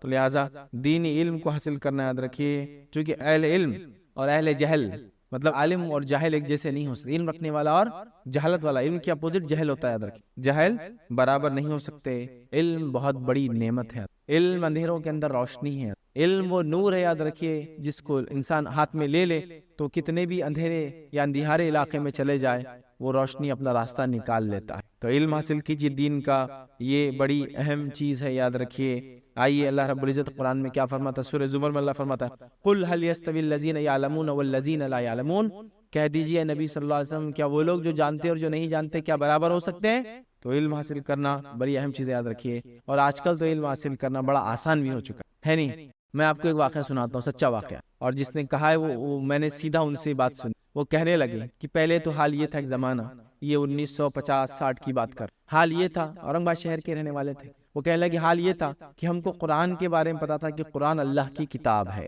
پھر وہ کہنے لگے جب میں 18-19 سال کا نوجوان ہوا تو میں نے سوچا کہ اللہ کی کتاب کے بعد کیا، چونکہ وہ کتاب کو بھی ہم کو ترجمے سے پڑھنے دیا نہیں جاتا تھا. تو ہم نے کسی ایک عالم دین سے کبھی پوچھ لیا بھائی قرآن تو آپ پڑھنے نہیں دیتے، کیا پڑھنا؟ تو انہوں نے کہہ دیا تھا کہ بھائی بخاری پڑھو، یہ حدیث رسول کی کتاب ہے، اور قرآن کے بعد اگر کسی کتاب کا مقام ہے تو یہ کتاب ہے. تو ہم کو تعجب ہوا، بھائی یہ کون سی کتاب ہے بخاری؟ اور پھر انہوں نے کہا بڑے تلاش کرنے کے بعد، بڑی محنت اور مشقت کرنے کے بعد دلی سے ایک بخاری مجھے ملی جو ترجمہ شدہ تھی، 3 جلدیں 4 جلدوں میں مجھے ملی. پھر اس کے لیے پیسے اکٹھے کیے گئے، پھر بخاری منگائی گئی. پھر ہمارے مسجد کمیٹی کے ذمہ دار تھے، وہ کہنے لگے پھر بخاری مسجد میں آ گئی تو ہم لوگ پڑھنے لگے اور پڑھ کر تعجب کرنے لگے. ہم لوگ رات رات بھر پڑھنے لگے، حیرت زدہ تھے، افسوس زدہ تھے، رو رہے تھے، پریشان ہو رہے تھے، اس لیے کہ ہم سمجھدار نوجوان تھے، ہم دین پہ چلنا چاہتے تھے. سماج کو دیکھ رہے تو سماج تو اس کا پورا الٹ کام کرتا تھا جو اس کتاب میں تھا. پھر وہ عالم صاحب سے جب ملاقات ہوئی، ان سے کہا بھائی یہ کون سی کتاب ہاتھ میں تھما دی ہم کو؟ یہ کتاب پڑھتے ہیں تو ہماری زندگی الگ، اور یہ کتاب الگ ہی بولتی ہے کچھ. ہماری نمازیں الگ، یہ کتاب کچھ اور ہی بولتی ہے نمازوں کے بارے. ہمارے روزے اور زکوٰۃ الگ، یہ کتاب تو کچھ اور ہی بولتی ہے ان سب چیزوں کے بارے. تو انہوں نے کہا بس یہی تو مسئلہ ہے، اس لیے میں تم کو بتا نہیں رہا تھا پہلے، اب بتا دیا، میرا ذمہ ختم ہو گیا. اب تم پڑھو، تم عمل کرو، مجھے مت بیچ میں رکھو. پھر انہوں نے اس کو پڑھنا شروع. اس کے بعد اس مسجد کے اندر بخاری کا درس ہونے لگا. چونکہ بخاری کے آس پاس کسی کو معلوم ہی نہیں تھی تو بولنے کا چانس ہی نہیں ملا کہ صحیح ہے غلط ہے. پڑھنے لگے اور انہوں نے اپنی زندگیوں کو بدل لیا. جب زندگی بدلی تو پھر کچھ لوگوں نے الزام لگایا کہ تم تو فلاں اور فلاں ہو گئے ہو. تو پہلے یہ حال تھا علم کا. آج الحمدللہ ایک بٹن دبانے پر بخاری PDF 10 منٹ میں ڈاؤن لوڈ. بخاری سرچ، الفاظ کے ساتھ سرچ کیجیے، کون سا لفظ سننا ہے، عربی سرچ کیجیے، اردو سرچ کیجیے، انگلش الفاظ سرچ کیجیے، فارسی اور پشتو سرچ کیجیے، لوکل انڈین لینگویجز سرچ کیجیے، بنگالی اور تمل سرچ کیجیے. آپ کو بخاری میں وہ لفظ کہاں کا آ رہا ہے اس کے ترجمے میں مل جاتا ہے الحمدللہ. تو آج علم حاصل کرنا اتنا آسان ہے جو کبھی نہیں تھا، جو کبھی نہیں. بتا رہا ہوں واقعہ جو سنا ہے میں نے آج سے سمجھو ایک 50-60 سال پہلے کا، کتنی مشکل سے ایک بخاری ملی تھی. بہت آسان ہے دین علم حاصل کرنا، یاد رکھیے علم حاصل کیجیے. اسی طرح علماء کے دروس اور پروگرامز میں بیٹھیے، یہاں دین علم حاصل ہوگا جس سے ایمانی کیفیت بلند ہوگی، جہالت کے اندھیرے چھٹ جائیں گے. اور آج علماء کی تقریریں بھی سننا، پہلے ایک زمانہ تھا یا تو عالم ہماری بستی میں آتا تو علم حاصل ہوتا تھا، یا ہم کبھی اس کی بستی میں چلے جاتے تو علم حاصل ہوتا تھا. لیکن آج بہرحال ایک بٹن کے کلک پر ہر عالم کو آپ دن اور رات میں جب چاہے حاضر کر لیں. ایک صاحب مجھے ایک بار ملے اور بولنے لگے فیض بھائی معافی چاہتا ہوں آپ سے. تو میں نے کہا معافی چاہنے کی کیا بات ہے، رات بھر جگاتا ہوں. بولے میں آپ تو مجھے کہا آپ رات بھر جگاتے، سونے دیتا. بولے میں آپ کو رات بھر لگا کے بیٹھتا. بولے یہ تقریر ختم ہوئی، وہ تقریر ختم ہوئی، یہ تقریر جوکنگلی بول رہے کہ رات بھر وہ جگاتے ہیں بول کے. ایک صاحب نے مجھے ایک مرتبہ بہت مذاق کر رہے تھے، بہت جوکنگ انسان تھے، ایک دن بہت مذاق کرنے لگے. میں شاید کسی علاقے میں نام بھول گیا، میں بہت جوک کر رہے مجھ سے. اب جوکنگ کرتے کرتے مجھ سے ایسی پوچھ لیا آپ کی عمر کیا ہے. تو میں نے کہا میری عمر فی الوقت جو ہے 1600 کچھ سال چل رہی ہے. میں بولا اور دعا کیجیے آپ. تو وہ ایک دم سخت ہو گیا ایک دم. 1600 کچھ سال. تو میں نے کہا بولو میں سمجھ میں نہیں آتی ہے. بولا میں مخلوق میں دوسری قسم کا ہوں. میں بولا لیکن آپ کو گالی بول دیا میں نے. تو تھوڑا ڈر بھی گئے ہو کہ بھائی کیا چل رہا بول کر. میں ہنسنے لگا. بعد میں مجھ سے پوچھے سیریسلی بولے نا کتنی ایج ہے. مطلب میری ایج ویسے تو 36 سال ہے لیکن یوٹیوب کے حساب سے 1600 کچھ سال چل رہی ہے. اس لیے کہ یوٹیوب کیا کرتا ہے معلوم آپ کو؟ آپ کی تقریر لوگ جتنا سنتے ہیں اس کے ہر منٹ کو جمع کر کے وہ کیا کرتا ہے روز بتاتا ہے ابھی کتنے مہینے اور کتنے سال آپ کو سنا گیا. میں بہت پرانی بات کر رہا ہوں, جب 15-16 کی بات کر رہا ہوں, جب ہمارا چینل ہر روز کہوں بھائی 6 مہینے 7 مہینے چلتا تھا. مطلب ہر روز مجھے لوگ 7 مہینے کے برابر سنتے ڈیلی. ٹھیک ہے, آج الحمدللہ 2.5 سے 3 سال کے برابر ہر روز لوگ سنتے. مطلب اس کو پورا جمع کرتا ہے. مطلب ہر مہینے تقریباً میری عمر 80 سے 100 سال بڑھ جاتی ہے. ٹھیک, تو میں نے کہا گوگل کی اور میری ملا لے تو 1600 چل رہی ہے بولا, اور ویسے لے لے تو 36 سال چل رہی. تو ہنسنے لگی ہو. تو آپ دیکھیے تقریریں ہیں ریکارڈنگ سے علماء کی. اب آپ کو کوئی ضرورت نہیں, میں اپنی بات نہیں کر رہا ہوں, علماء کی بات کر رہا ہوں. آپ آدھی رات کو اٹھیے, جب آپ کو سہولت اٹھیے, ٹرین میں بیٹھے ہیں, فلائٹ میں بیٹھے, ڈاؤن لوڈ کر کے بیٹھ جائیے, آپ سنیے. پہلے جانا پڑتا تھا یا ان کو آنا پڑتا تھا, آپ کچھ نہیں کرنا ہے, ایک کلک دور ہے آپ سے. علم حاصل کرنا آسان ہوا نا.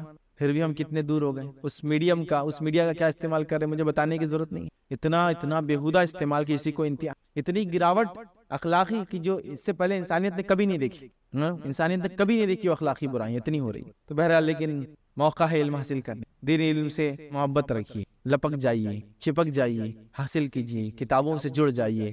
تفسیر کی کتابیں, حدیث کی کتابیں, سیرت کی کتابیں, اسلامی تاریخ کی کتابیں, فقہ کی کتابیں, اور کتنی کتابیں ہیں. اور کچھ نہیں تو علماء کے دروس انٹرنیٹ کے ذریعے ذاتی طور سے جا کر مجلسوں میں بیٹھ کر اجتماعات میں جا کر حاصل کیجیے. یاد رکھیے صحیح مسلم کی روایت ہے, نبی اکرم صلی اللہ علیہ وسلم فرماتے ہیں اس ذات کی قسم جس کے ہاتھ میں میری جان ہے, اگر ہر وقت تم اسی حالت میں رہے. حنظلہ رضی اللہ عنہ کو جو انہوں نے کہا تھا جب وہ نبی کی موجودگی میں تھے اور نبی کی موجودگی سے باہر ہوتے تھے تو کہہ پڑے ایک بار کہ حنظلہ تو منافق ہو گیا. اس کے جواب میں نبی کریم صلی اللہ علیہ وسلم فرما رہے ہیں کہ اس ذات کی قسم جس کے ہاتھ میں میری جان ہے, اگر ہر وقت تو اسی حالت میں رہا جس حالت میں میرے ساتھ میری مجلس میں ہوتا ہے تو فرشتے تمہارے بستروں اور راستوں میں آ کے تم سے مصافحہ کریں گے. لیکن یہ حنظلہ وقت کی بات ہوتی ہے, ہر وقت ایک جیسا نہیں ہوتا. میری مجلس میں ہونے میں ایمانی کیفیت الگ ہوں گی, گھر میں ایمانی کیفیت الگ ہوں گی, بازار میں ایمانی کیفیت الگ ہوں گی. تو لہٰذا پتہ چلا مجلسوں میں اجتماعات میں دینی شخصیتوں کے ساتھ رہنا, علماء کے ساتھ رہنے سے ایمانی کیفیت بلند ہوتی ہے. کتابوں سے رابطہ قائم کیجیے, علماء سے رابطہ قائم کیجیے, انٹرنیٹ کے ذریعے قائم کیجیے, ذاتی طور سے قائم کیجیے, اجتماعات میں جا کر قائم کیجیے, ان کو بلا کر قائم کیجیے. دین علم بڑا اہم ہے, یاد رکھیے. تو یہ بڑی اہم چیز ہے اور یہ حدیث بھی اس کی دلیل تھی. دینی علم دینی شخصیات کے نزدیک ہونے سے علم بلند ہوتا. چوتھی چیز یاد رکھیے, ایمانی کمزوریوں کو دور کرنے میں جو چوتھی چیز یاد رکھیے وہ کیا ہے؟ اعمال صالح کو کرنا, نیک کام کرنا. نیک کام کرنے سے ایمانی کیفیت بلند ہوتی ہے اور یہ ایمانی کمزوریوں کا علاج ہے. یاد رکھیے اعمال صالحہ, نیک اعمال کرنا, صالح اعمال کرنا. صالح عمل نہیں ہے, صالح اعمال کرنا. ٹھیک ہے, سمجھے دونوں بڑا فرق ہے, اردو کے اندر آپ سمجھ سکتے. ٹھیک ہے, ایک مرتبہ میرا جو چھوٹا بیٹا ہے وہ کسی کو دیکھ کر کہنے لگا یہ بہت صالح انسان ہے. تو میں نے کہا بڑے ایسا نہیں بولتے. ارے نہیں بہت صالح ہے بولے, ایسا نہیں بولتے. میں جب چڑ گیا ہوں ایسا نہیں بولتے, تو صالح انسان ہے, سمجھ رہا, نیک انسان ہے. لیکن اردو کی روش میں وہ صالح ہم سواد ادا نہیں کرتے ہیں تو صالح ہی بولتے ہیں نا, جبکہ وہ ایک ابیوسو ورڈ جیسا کبھی کبھی ہوتا ہے, برائی کے لیے کسی کو بولتا ابے فلاں ہے نا, تو وہ صالح بول رہے, تو میں بول رہا ہوں تو صالح اعمال کرے, نیک اعمال کرے. یہ بڑی اہم چیز, یہ بڑی اہم چیز. اگر ایمانی کمزوری کو دور کرنا چاہتے ہیں نیکی کی طرف بڑے, یاد رکھیے سچ بولے, یاد رکھیے صبر کرے, لوگوں کو خوش ہو کر خوش اخلاقی سے ملے, چھوٹی سے لے کر بڑی تک ہر نیکی کرنے کی کوشش کرے. صالح اعمال یاد رکھیے بڑے فائدے مند ہوتے ہیں. یاد رکھیے اتنے فائدے مند ہوتے ہیں کہ آپ کی زندگی میں آپ کو فائدہ دیتے ہیں, آپ کے جانے کے بعد بھی آپ کو فائدہ دیتے ہیں. وہ سورہ کہف کا واقعہ یاد کیجئے, جب موسیٰ علیہ السلام اور خضر علیہ السلام ایک جگہ سے بستی سے گزرے, اس بستی والوں نے موسیٰ علیہ السلام اور خضر علیہ السلام کو کھانا مانگنے کے بعد بھی نہیں دیا, لیکن خضر علیہ السلام نے کہا اس بستی میں ایک دیوار ہے, اس کو ہم اٹھا دیں گے. موسیٰ علیہ السلام نے کہا بستی والے کھانا تک نہیں دیتے ہیں اور آپ دیوار اٹھانے کی بات کرتے ہیں. تو جب خضر علیہ السلام نے کیا جواب دیا تھا, نیکی کا بدلہ کیسا ملتا ہے اس میں سمجھ میں آتا ہے. خضر علیہ السلام نے جو ہے موسیٰ علیہ السلام سے کہا تھا وَكَانَ أَبُوهُمَا صَالِحًا, تو ان دونوں یتیم کے جو والد تھے وہ صالح انسان, وہ نیک انسان تھے. اس کا بدلہ کیا ملا؟ باپ تو چلے گیا دنیا سے, یتیم بچوں کی گرتی ہوئی دیوار جس کے نیچے خزانہ تھا, اللہ تعالیٰ نے ایک نبی کو بھیجا اس دیوار کو, بلکہ 2 نبی کو بھیجا اس دیوار کو بنانے کے. والدین کی نیکی کا نتیجہ, باپ کے نیکی کا نتیجہ یہ تھا کہ اس دیوار کے نیچے خزانہ تھا ان یتیموں کے لیے, تو اللہ نے 2 نبیوں کو بھیجا اس کو بنانے کے لیے. تو نیک اعمال صرف آپ کو فائدہ نہیں دیتے ہیں, نیک اعمال آپ کی نسلوں کو فائدہ دیں گے. اور باپ کے معنی میں عربی زبان میں باپ کے معنی میں باپ بھی آتا ہے، باپ کے معنی میں دادا بھی آتا ہے، باپ کے معنی میں پردادا بھی آتا ہے. معلوم آپ کو پوری نسل اس کے اوپر کی باپ کے معنی میں آتی ہے، اس لیے آدم علیہ السلام بھی ہمارے باپ ہے. عربی میں باپ بھی آتا ہے اس کے معنی میں. تو علامہ ابن کثیر لکھتے ہیں یہ ان کا سگا باپ نہیں تھا، یہ کچھ پہلے ایک نیک انسان گزرا تھا ان کے نسل میں. مطلب وہ سگڑ دادا سے بھی آگے کون سا ہوتا وہ تھا گریٹ گریٹ گرینڈ فادر، اس کے نیکی کا نتیجہ ہے کچھ تو بعد مل رہا ہے. یہ بھی ایک تفسیر ہے. اور ایک تفسیر یہ کہ سگے باپ جو بھی لے لے، بات تو یہ پتہ چل رہی ہے نیک عمل ضائع نہیں ہوتے، آپ کو تو فائدہ دیتے، یہ ایسا نیک عمل بینیفٹ دیتے کہ آپ کی نسلوں کو بھی ٹرانسمٹ. مطلب یہ ایسی چیز ہے کہ آپ کے موبائل میں تو انٹرنیٹ ہے ہی، ہاٹ اسپاٹس کے ذریعے دوسروں کو مل رہا ہے، دوسرے فائدہ اٹھا رہے ہیں، ان کے پاس انٹرنیٹ نہیں ہے پھر بھی ان کی نسلوں کو فائدہ. تو کیا فرمایا اللہ نے، وَكَانَ أَبُوهُمَا صَالِحًا، ان کے والد نیک انسان تھے، لہذا دیوار تو بنانا ہے اور دیوار بنا کے چلے گئے. سبحان اللہ. نیکی یہ ہے، یاد رکھیے. اسی طرح جو ہے اللہ فرماتا ہے قرآن میں سورہ نوح میں، بحر اور بر میں، پانی میں اور زمین میں، تری میں اور خشکی میں جو فساد مچ گیا یہ انسانوں کی کرتوتوں کا نتیجہ ہے. تو ہم نیکی کو پکڑ لے، یاد رکھ. ہم جب برائی کرتے ہیں تو برائی کا نتیجہ یہ ہم پہ اور برائیاں آتی ہے، یاد رکھیے. تو اللہ نے فرما دیا کہ جو فساد جو ظاہر ہو رہا ہے کیا کہاں زمین پر اور پانی کے اندر کیوں ہے، یہ انسانوں کی کرتوتوں کا نتیجہ ہے. نیکی کرنا شروع کر دے بھائی میرے، نیکی کرنا شروع کر دے، معاملہ بدل جائیں گا.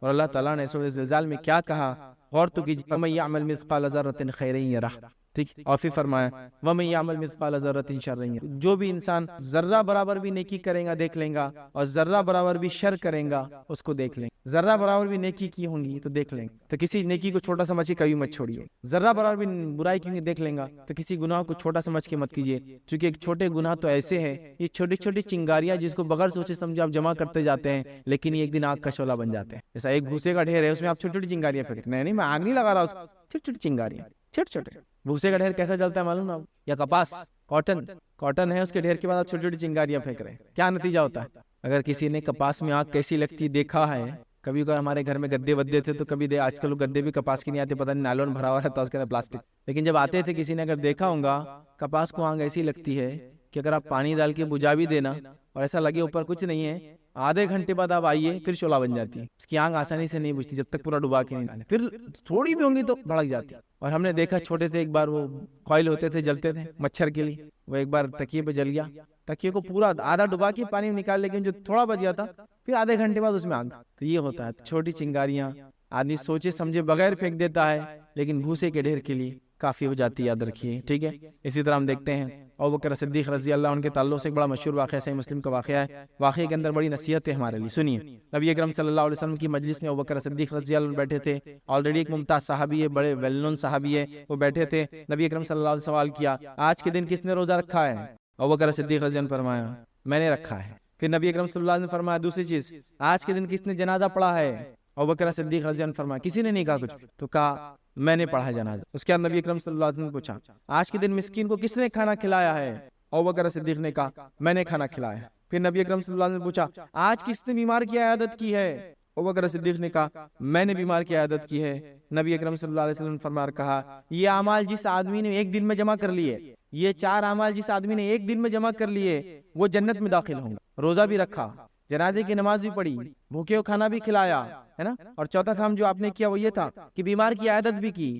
4 کام جس نے کر لیے نبی اکرم صلی اللہ علیہ وسلم فرماتے ہیں وہ شخص جنت میں جائیں گا، یاد رکھیے وہ جنتی ہو جاتا ہے. اور ابوبکر صدیق نے یہ 4 کام ایک ہی دن میں کیے. بڑی بات ہے نا کہ روزہ بھی ہو، کسی کا انتقال بھی ہو، ضروری تھوڑی کسی کا انتقال ہو آپ کے رشتے، ہے نا، یہ معلوم ہو تو انتقال بھی ہوا ہو، اس دن بھوکے کو کھانا بھی کھلایا ہو. ایک ساتھ جمنا مشکل ہوتا ہے تمام، لیکن 4 اعمال جس کے بھی جم جائے یاد رکھیے تو وہ کہتے ہیں، یاد رکھیے کہ اللہ کے رسول نے فرمایا کہ وہ شخص جنت میں داخل ہوں گا، یاد رکھیے. اسی طرح ہم دیکھتے ہیں اعمال صالحہ کے اندر ایک بات یاد رکھیے، نیک اعمال میں جلد بازی کرنا ضروری، سستی مت کیجیے. جلد بازی ضروری ہے، اس لیے کہ اللہ رب العزت نے قرآن میں فرمایا جلدی کرو اپنے رب کی بخشش اور جنت کی. تو نیک اعمال میں جلدی کرنا ہے، نیک اعمال میں دیری مت کیجیے. یہاں پر نیک اعمال جلدی نہیں ہوتے اور برے اعمال جلدی ہوتے. دوسرا، نیک اعمال کو ہمیشہ کرنا چاہیے، نیک اعمال کرنا چاہیے، اس میں دیری نہیں کرنا چاہیے، اس کو ہمیشہ کرنا چاہیے. دیکھیے نیک اعمال میں ہمیشہ کی بڑی اہم ہے. نبی اکرم صلی اللہ علیہ وسلم سے پوچھا کہ اللہ تعالیٰ کو کون سا عمل زیادہ پسند ہے؟ آپ نے فرمایا عمل تو چھوٹا ہو لیکن کنٹینیو کیا جائے، مسلسل کیا جائے، ہمیشگی والا چھوٹا عمل اللہ کو کبھی کبھار کیے گئے بڑے عمل سے زیادہ محبوب ہے۔ اسی طرح یاد رکھیے تیسرا کام کرنا ہے کراہت اکتاہٹ سے پرہیز کرنا ہے نیک عمل، چونکہ نیک عمل میں اگر آپ جس کو کہیں گے شدت پسندی کریں گے تو تھوڑے دن بعد کراہت اکتاہٹ کی وجہ سے عمل چھوڑ دیں گے۔ آئیے نبی کریم صلی اللہ علیہ وسلم کیا فرماتے ہیں، دین آسان ہے، جو شخص شدت کے ساتھ اسے اپنے اوپر مسلط کرے گا اس پر یہ غالب آ جائے گا، لہٰذا اپنے آپ کو درست رکھو اور قریب قریب رہو، ایسا مت کرو کہ شدت کے ساتھ کرو، ہے نا۔ بہت زیادہ لوگ ہوتے ہیں نا ایسی شدت اختیار کر لیتے ہیں کہ زندگی اجیرن ہو جاتی ہے اور بعد میں خود بھی اسلام سے دین سے دور ہو جاتے، تو اکتاہٹ پیدا نہ ہو ایسا کرو، یاد رکھیے میانہ روی کو اختیار کرو، یاد رکھیے، اور پورے اعمال کرنے کے بعد چوتھا کام یاد رکھو، وہ یہ ہے کہ امید اور خوف رکھو۔ امید یہ کہ اللہ نے قبول کیا ہوں گا، خوف یہ کہ اللہ قبول نہ کرے تو میں کیا کروں، امید اور خوف دونوں ہوں، ورنہ پتہ چلا اعمال تو کر لیے نیک اور سینہ ٹائٹ ہو گیا، اتنے نیکیاں کیے میں ہم نے اب تو نہیں، امید اور خوف کے بیچ میں نیکی ہے، کیا تو صحیح پتہ نہیں قبول ہوئی نہیں، اور آگے کیا تو صحیح پتہ نہیں قبول نہیں ہوئی، دوسری جگہ یہ بھی خیال ہے نہیں اللہ نے قبول انشاءاللہ کیا ہی ہوں گا، اجر دیں گا، تو دونوں کے بیچ میں نیکی اور جس کو کہیں گے نیکی کرنے کے بعد امید اور خوف کے بیچ میں رہے، مطمئن نہ ہو جائے۔ پانچواں عمل جو کرنا یاد رکھے جو ایمانی کمزوریوں کو دور کرتا ہے وہ کیا ہے، کثرت سے موت کو یاد کر، کثرت سے موت سے متعلق چیزیں، چاہے موت، تدفین، جنازے کی نماز، قبرستان کا جانا، سب اس میں انکلوڈ کر لیجیے، موت اور موت سے ریلیٹڈ سب چیز، یا میت کو غسل دینا بھی اس میں شامل ہے، میت کے گھر جانا بھی شامل ہے، میت کے پیچھے جانا بھی شامل ہے، میت کی جنازے کی نماز پڑھنا شامل ہے،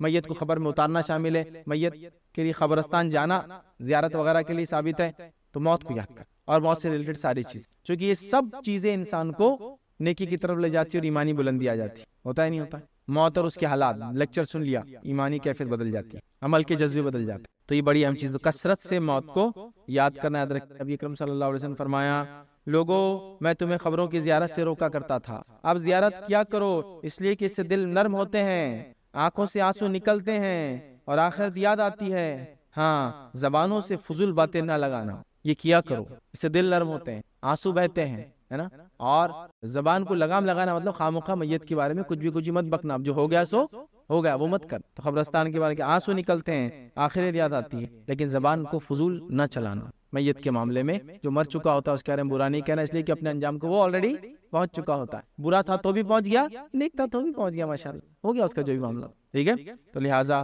قبرستان جانا چاہیے، اس سے آخرت یاد آتی ہے۔ اسی طرح آپ صلی اللہ علیہ وسلم نے فرمایا، لذتوں کو مٹانے والی موت کو کثرت سے یاد کیا کرو، دنیا کی لذتیں انسان کو ایمانی کمزوری کی طرف لے جاتی ہے، تو لذتوں کو مٹا دیتی ہے موت، آدمی کتنا بھی مست مولا ہو، موت کا ذکر آیا تو دیکھیے اس کی کیفیت کیا ہوتی ہے، یار اتنے اچھے موقع پہ تم نے ایسی باتیں کر دیا تھا، آدمی گھبرا جاتا، بہت زیادہ فل ٹو موڈ میں ایک دم دھوم دھڑاکا چل رہا ہے، لیکن ایک میت گزارتا اچھے اچھے لوگ بھی، موت چیز ہی ایسی، کیونکہ انسان کو پھر فکر ہوتی ہے کہاں جا رہا ہے، اب کیا ہوں گا اس کے ساتھ، مسلم ہو غیر مسلم سب کی کیفیت بدل جاتی ہے، تو کہا لذتوں کو مٹا دینے والی موت کو کثرت سے یاد کیا کرو، یاد رکھیے۔ اسی طرح یاد رکھیے آپ نے فرمایا، بیماروں کی بیمار پرسی کیا کرو، جنازوں کے ساتھ جاؤ، یہ تمہارے آخرت یاد دلا، چونکہ بیماری بھی ریلیٹڈ ٹو موت ہی ہے، چونکہ اس کے بعد موت ہوتی ہے، انسان بچ گیا تو ٹھیک، نہ بچا تو موت، تو بیماروں کی عیادت کیا کرو اور جنازوں کے ساتھ جاؤ، اس لیے کہ اس سے تمہیں آخرت یاد آتی ہے نا، تو موت اور موت سے ریلیٹڈ، اس لیے میں نے پورے چیزوں کو گن لیا اس کے اندر ایک ساتھ، سب چیز کو وہ کرنا بڑی اہم چیزیں یاد رکھیے، ٹھیک ہے،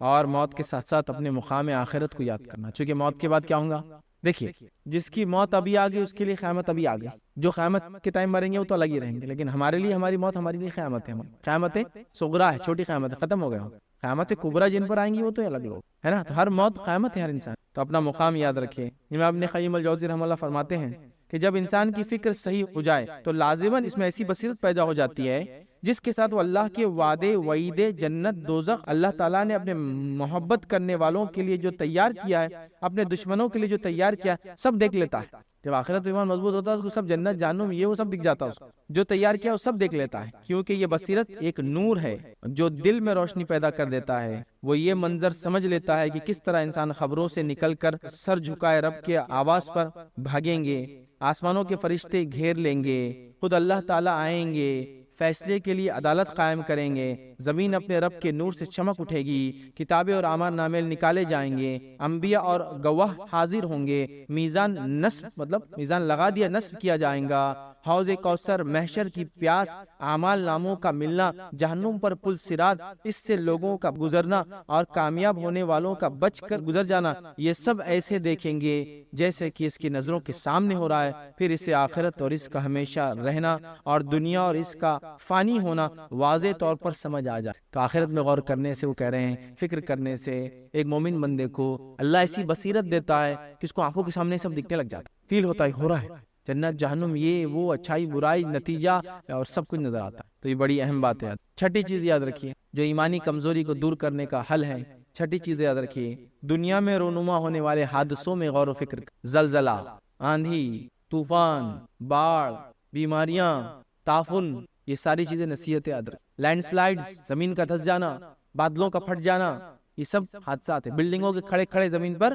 سو منزلہ عمارتوں کا زمین پر ایک جھٹکے میں آ کے بیٹھ جانا، بڑے بڑے جہازوں کا جو سمندر کے اندر چلتے ہیں ذروں کے جیسا اڑ کر تہس نہس ہو جانا، یہ سب چیزیں ہمارے لیے نصیحت ہے۔ بجلی کا گر کے بستیوں کا برباد ہو جانا، یہ آفتیں بلائے حادثات سے نصیحت حاصل کرنا۔ لیکن کتنی افسوس کی بات، آج یہ آفتیں بلائے حادثات نصیحت جب اللہ دیتا ہے اس کو بھی ہم مذاق میں وہ کریں۔ حالانکہ آج کل تو ٹول اتنے آسان ہے، میڈیا کے ذریعے آپ پتہ نہیں کہاں زلزلہ آیا یہاں دیکھ لو اس کے شارٹس، وہاں لوگوں کو تکلیف یہاں دیکھ لو، لیکن نصیحت سے زیادہ گمراہیاں لا رہی یہ چیزیں، جبکہ یہ ہمارے لیے نصیحت ہے۔ ہم سب جانتے ہیں کہ ان چیزوں کو سیریس لینا ہے۔ نبی اکرم صلی اللہ علیہ وسلم کا واقعہ سنیے، ماں عائشہ فرماتی ہے بادل کو دیکھ کر نبی اکرم صلی اللہ علیہ وسلم کا چہرہ جو ہے اس پر بادل کے اثرات ظاہر ہو جاتے ہیں، آپ گھبرا جاتے، آپ پریشان ہو جاتے ہیں۔ جب میں نے ایک بار عرض کیا اے اللہ کے رسول یہ بادل کو دیکھ کر آپ کیوں گھبرا جاتے ہیں، تو آپ نے فرمایا مجھے ڈر ہے کہیں عذاب نہ ہو، اس لیے کہ ایک قوم ہوائی کے عذاب سے ہلاک ہو چکی ہے، اور جب ایک قوم نے عذاب دیکھا تو یوں کہا کہ یہ بدلی ہے ہم پر برسنے والی ہے۔ تو ایک آندھی آ رہی تو اللہ کے رسول سیریس ہو جا رہا ہے، چونکہ آپ ڈیٹیکٹ نہیں کر پا رہے کہ یہ عذاب ہے یا واقعے میں بادل لانے والے، یہ مطلب بادلوں کو لا کر برسا کر ہریالی لانے والا ہے، آپ گھبرا رہے ہیں۔ اور ہمارا حال یہ آندھی طوفان آ رہی ہے اور ہم ریکارڈنگ کر رہے ہیں، مر رہے لوگ اس کو کرتے سمجھ نہیں پا رہے کہ کس لیے آئی ہے، سمجھ رہا بات؟ زلزلوں میں لیکن زلزلے آ رہے ہیں، اور زلزلوں آنے کے بعد کیا اثر ہو رہا ہے؟ زلزلہ ختم ہو گیا، باہر سڑک پہ آگے گھروں سے نکل کے ہاں تم کیسا ڈر رہے تھے، وہ ہمارے ابا سے ڈر کے بھاگے، وہاں تک عبرت نہیں کہ کیا ہو رہا ہے، وہاں تک مرد اور ساتھ بیٹھ کے ہنسی مذاق کر رہے ہیں بے پردہ بالکل، کہ تب زلزلہ آیا تو اندر نہیں آ سکتے نا واپس۔ یہ عبرت کا مقام تھا، یہ وہ مقام تھا کہ اللہ کے رسول آندھی اور طوفان آتا تو مسجد کی طرف دوڑ پڑتے۔ یہ آفتیں بلائیں کوئی نصیحتیں نہیں لا رہے ہمارے لیے، جبکہ اللہ کے رسول یاد رکھیے صرف ایک بادل کی وجہ سے پریشان ہو، کیونکہ آپ نے کہا میں جانتا نہیں ہوں عائشہ یہ کیا لے کر آئے، خوشخبری والے یا عذاب والے۔ صحیح بخاری کی روایت ہے، نبی اکرم صلی اللہ علیہ وسلم نے فرمایا کہا ان معذبین کے علاقے میں، آپ صلی اللہ علیہ وسلم کے علاقے سے گزر رہے تھے جہاں اللہ کا عذاب آیا، تو آپ نے وہاں کہا ان معذبین کے علاقے میں روتے ہوئے داخل ہونا، اگر رونا نہ آئے تو داخل نہ ہونا، کہیں تم عذاب میں نہ پکڑے جاؤ جس نے ان کو پکڑا تھا۔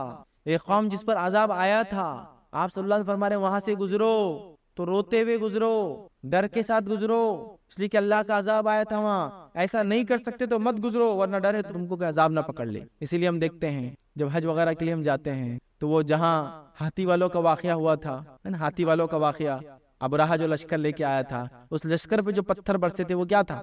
عذاب تھا۔ اس لیے آپ حج وغیرہ کو جاتے ہیں تو وہاں وہ بیچ میں آتا ہے، تو وہاں آپ دیکھیں گے کوئی آدمی رکتا نہیں، صرف گاڑی والا بتاتے ہوئے یا تو ادھر سے بتائیں گا یہاں آیا تھا، یا تو ادھر آگے جا کے بتائیں گا وہاں آیا تھا، چونکہ عذاب جن جگہوں پر آتا ہے وہاں آپ سیر و تفریح نہیں کر سکتے۔ وہاں گزرنے کا ادب یہ ہے کہ وہاں دل میں اللہ کا خوف، ڈر اور روتے ہوئے گزرنا ہے، اگر ایسی کیفیت نہیں ہے تو وہاں جانا نہیں۔ اس لیے آپ دیکھیے جب وہ علاقے میں جب ابرہا کا لشکر آیا تھا، آج بھی لوگوں کو پتا ہے کہاں ہے، کوئی وہاں رکتا نہیں، اگر بتایا بھی جاتا ہے تو پہلے بتایا ڈرائیور کی یہاں سے آیا تھا، چونکہ وہاں سڑک جاتی ہے، وہاں روک کے نہیں بتائیں گا کوئی، وہ کہیں گے نہیں عذاب کی جگہوں پہ رکنا نہیں۔ نبی اکرم صلی اللہ علیہ وسلم عاد اور سمود کی کھنڈرات سے ایک مرتبہ گزرے، اور جب وہاں سے گزرے تو وہاں ان کے کنووں کا پانی لا کر آٹا گوندا گیا تھا۔ نبی اکرم صلی اللہ علیہ وسلم نے کہا اس قوم پہ عذاب آیا تھا، ان کے کنووں کا پانی استعمال جائز نہیں ہے، لہٰذا پوچھا کہ پھر آٹا گوند لیا گیا اب کیا کرے، تو کہا اونٹوں کو کھلا دو، ہم تو نہیں کھائیں۔ تو عذاب والی جگہ کی چیزیں استعمال نہیں کرنا ہے، عذاب والی جگہ پر ڈر اور خوف کے ساتھ گزرنا ہے، عذاب والی جگہ پر رونا ہے۔ یاد رکھ بہرحال ہمارے پاس وہ کیفیت نہیں ہے، بہرحال ہم اس کو بھی سمجھ نہیں پا رہے ہیں، ٹھیک ہے۔ اسی طرح جو ہے دنیا کے معاملے کو یہ سمجھنا، یاد رکھیے کہ دنیا کا معاملہ جو ہے یہ حقیر ہے، یاد رکھیے، اور اللہ کا عذاب جب آتا ہے یاد رکھیے وہ کیا کر سکتا ہے ہم نہیں جان سکتے، تو لہٰذا اس سے ایمانی کمزوریاں دور ہوتی ہیں اور انسان اعمال کی طرف بڑھتا ہے۔ ساتواں کام جو یاد رکھے ایمانی کمزوری کو ختم کرتا ہے، اس کا علاج ہے، وہ ساتواں کام ہے اللہ کا کثرت سے ذکر کرنا۔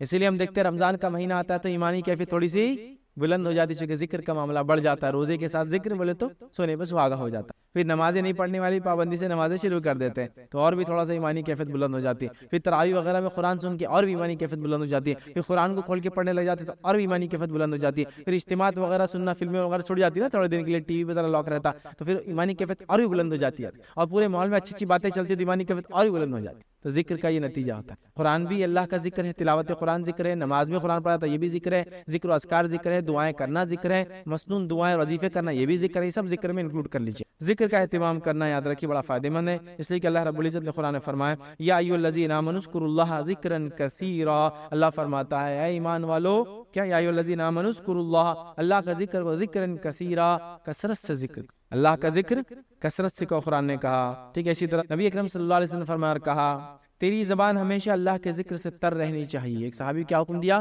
تیری زبان ہمیشہ اللہ کے ذکر سے تر رہنی چاہیے، یاد رکھیے۔ اور ذکر کی اہمیت کیا ہے میں سمجھتا ہوں ہم سب جانتے ہیں، اللہ رب العزت نے قرآن میں فرمایا الا بذکر اللہ تطمئن القلوب، اللہ کے ذکر میں مومن کے دل اطمینان پاتے، تو ذکر کی بڑی اہمیت ہے یاد رکھیے، اس لیے کہ اس میں مومن کے دل جو ہے اطمینان پاتے ہیں۔ اللہ کے رسول صلی اللہ علیہ وسلم کے پاس مشہور واقعہ ہے، غریب صحابہ آئے کہ اللہ کے رسول صلی اللہ علیہ وسلم، یہ مالدار صحابہ سب کچھ جو کرتے ہیں ہم بھی وہ کرتے ہیں، لیکن مالداری کی وجہ سے صدقات کر دیتے ہیں، نیکی میں ہم سے آگے چلے جاتے ہیں، ہم کیا کریں جو نیکی میں ان کے برابر ہو جائے؟ نبی اکرم صلی اللہ علیہ وسلم نے کہا ہر نماز کے 33 بار سبحان اللہ، 33 بار الحمدللہ اور 33 بار اللہ اکبر کہو، ہے نا، تو یہ ہے تمہارا حل، تم بھی انشاءاللہ نیکی میں ان کے برابر پہنچ۔ تو پتہ چلا غریب صحابہ کو اللہ کے رسول نے حل دیا، یہ نیکی کرنے کا ذریعہ دیا، ذکر اللہ کہ پیسہ نہیں خرچ کرنے، ذکر کرو تم اللہ کا۔ تو غریب لوگوں کے لیے سلوشن ہے جو اللہ کے راہ میں خرچ نہیں کر سکتے، زیادہ سے زیادہ ذکر کرے، وہ اس کا کمپنسیٹ کر دیتا ہے جو مالی صدقہ کرتا ہے، سمجھ رہے ہیں؟ نماز کے ذریعے اللہ کا ذکر۔ میں کیا نماز کی کیفیت بتاؤں، نماز کی کیا حالت بتاؤں،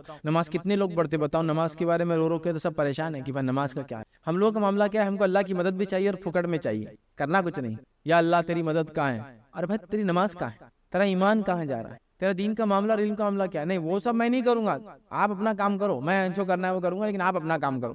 تو اللہ کی مدد نماز سے جڑی ہے نا، وَاسْتَعِينُوا بِالصَّبْرِ وَالصَّلَاةِ، صبر اور نماز کے ساتھ اللہ سے مدد طلب کرو۔ تو نماز کہاں ہے، نماز غائب ہے، باقی صبر چالو ہے، یہ چالو ہے، ہمارا معاملہ ایسے ہی۔ تو یہ بات کو سمجھیں، ذکر کی کثرت ضروری ہے، اس سے دل دھل جاتے ہیں، دلوں کا زنگ نکل جاتا ہے، میل نکل جاتا ہے اور ایمانی کیفیت بلند ہوتی ہے۔ 8ویں چیز یاد رکھیں جسے کرنے سے ایمانی کمزوریاں دور ہوتی ہے، وہ کیا ہے؟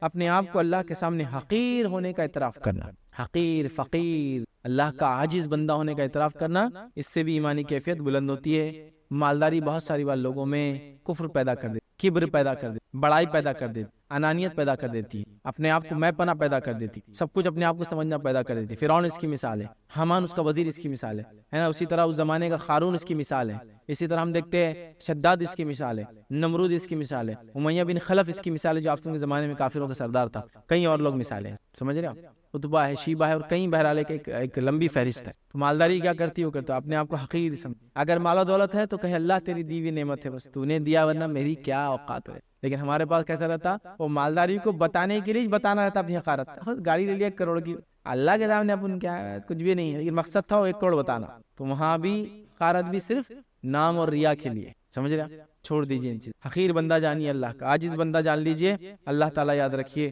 اس بندے کو اونچا کرتا ہے۔ جو بندہ اللہ کے سامنے گرلاتا ہے، عاجزی کا اظہار کرتا ہے، اپنی ذلیل اور گمراہ اور اپنے کمزور ہونے کی جو ہے دہائی لگاتا ہے، رب العزت اس کی مدد کرے، یہ بڑی اہم چیز یاد ہے۔ ہم بھی اللہ تعالیٰ کے سامنے گڑگڑائے، آہو بکا کرے کہ میری ایمانی کمزوری میرے رب، میں حقیر ہوں، تو جب تک شیطان سے نہ بچائے مجھے، میں بچ نہیں سکتا ہوں، اس کی وسوسوں سے میں بچ نہیں سکتا ہوں، اس کی چالوں سے نہیں بچ سکتا ہوں، بس تو مجھے سنبھال لے، تو اللہ سنبھال لیں گے، یاد رکھیے۔ آئیے اللہ رب العزت نے قرآن میں کیا فرمایا کہا سنیے، اے لوگو تم اللہ کے سامنے محتاج اور فقیر ہو، اور اللہ تعالیٰ غنی ہے اور تعریف ہوا، تعریف انسان کی تعریف اللہ کی ہے، ہم محتاج ہے اس کی، یاد رکھیے، تو اپنی حاجت کا اظہار کر، یاد رکھیے۔ اسی طرح نبی اکرم صلی اللہ علیہ وسلم فرماتے، صحیح مسلم کی روایت ہے، بندہ اپنے رب کے قریب ترین سجدے کی حالت میں ہوتا ہے، لہٰذا کثرت سے دعا کیا کرو، سجدے میں دعا کرو، کثرت سے دعا، دعا عاجزی کی علامت ہے، دعا چھوٹے ہونے کی علامت، دعا اپنے آپ کو نیچا دکھانے کی علامت، کیونکہ دعا انسان اسی سے کرتا ہے جو اس سے بڑا ہوتا ہے، دعا کرنا اپنے آپ کو نیچا دکھانا، یاد رکھیں، اور سادگی والی زندگی گزارنے کی کوشش کریں ہم،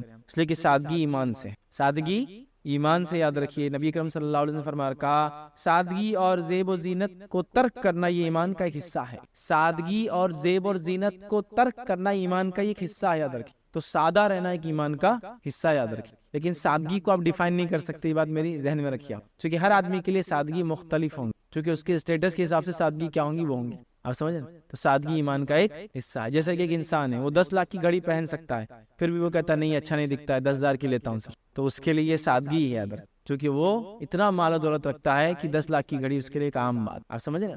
سادگی، ورنہ آپ سادگی بولے تو آپ کسی کو بولیں گے پھٹے پرانے کپڑے پہن کے گھومو میاں، یہ کیا ہے؟ نہیں، وہ مانا نہیں ہے، کیونکہ نبی اکرم صلی اللہ علیہ وسلم نے ایک شخص کو دیکھا جو پھٹے ہوئے کپڑوں میں تھا، بال پراگندہ دھول نے بھری ہوئی داڑھی اور سر کے بال تھے۔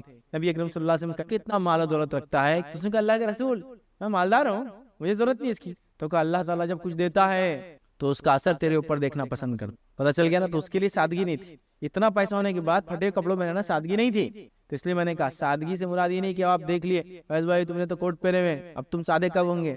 تو سادگی کا پیمانہ ہر شخص کے اعتبار سے الگ، اسراف کا پیمانہ ہر شخص کے اعتبار سے الگ ہوتا ہے۔ سادگی کا جو ہو سکتا ہے ایک آدمی جو ہے وہ کروڑوں کی چیزیں کر سکتا ہے پھر بھی لاکھوں کا کر رہا ہے، تو یہ اس کے لیے سادگی ہے۔ لاکھوں کا کر سکتا ہے، ہزاروں کر رہا ہے، یہ اس کے لیے سادگی ہے۔ ہزاروں کر سکتا ہے پھر بھی سووں کر رہا ہے، یہ اس کے لیے سادگی کا کوئی پیمانہ نہیں ہے کہ سادگی تو پھٹے ہوئے کپڑے پہن لینا، پرانے کپڑے پہننا، یا پھر میں ٹی شرٹ پہن کے آؤں گا تو سادہ ہوں، شرٹ پہن لیا تو تھوڑا فارمل، یہ تھوڑا بڑا پن ہو گیا، کوٹ پہن لیا تو ایسا نہیں رہتا، سمجھیے آپ بات، ٹھیک ہے؟ تو لہٰذا سادگی ایمان سے، سادہ لو، سادگی کے ساتھ انسان رہنا۔ لیکن ایک بات میں واضح کر دوں، کچھ لوگوں نے خاموخواہ دکھاوے کی سادگی اختیار کر رکھی ہے، وہ بھی دکھاوے میں آئیں گا، اس کا اجر نہیں ہے۔ پھر خاموخواہ کی سادگی کیا ہوتی ہے کہ جب پبلک سے دور رہتے ہیں تو لاکھوں کروڑوں خرچ کرتے، پبلک میں آ گئے تو نہیں، بس سادگی، سادگی کی ٹوپی، سادگی کا کرتا، سادگی کا ڈبہ، سادگی کا فون۔ لیکن جب پبلک سے ہٹ جاتے ہیں یا ان کے بیوی بچوں کو دیکھیے تو کروڑوں میں کھیلتے ہیں، اور یہ لوگ بھی بعد میں پبلک سے ہٹ کر تو پتا چلا یہ سادگی کا لبادہ ہے، یہ بھی دکھاوا ہے، اس کی بھی پکڑ ہے۔